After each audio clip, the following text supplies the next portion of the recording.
Dans le cadre de notre Master 2 professionnel focal, nous devions réaliser une gamme cosmétique pour mettre en valeur des reconstitutions de parfums antiques tels que la rose, l'iris et le jasmin.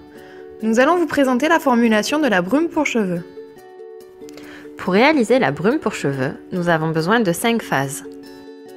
La phase A se compose d'eau et d'un conservateur antimicrobien.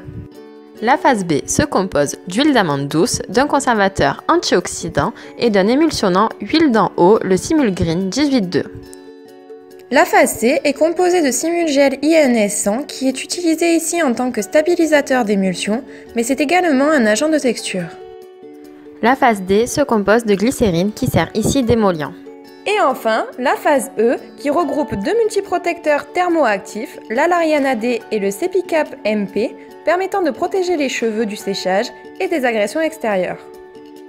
Dans un premier temps, on met la phase A et la phase B à chauffer jusqu'à obtenir la température optimale de 70 degrés. Il faut faire attention à ce que l'écart de température entre la phase A et la phase B n'excède pas 10 degrés. Une fois que les deux phases ont atteint la température adéquate, on met la phase A sous agitation à 3000 tours minute. Puis, on y ajoute la phase B. On observe bien que l'émulsion commence à se former car le mélange blanchit. On ajoute ensuite la phase C au mélange et l'on cède à l'aide d'une maryse car la phase C est très visqueuse.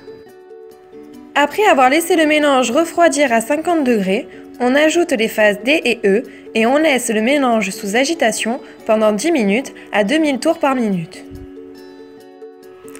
Une fois le mélange redescendu à température ambiante, on mesure le pH de la solution obtenue. On peut observer un pH de 7,7.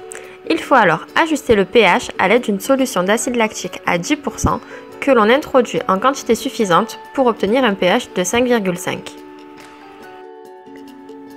On peut alors transférer le mélange dans une pompe à spray.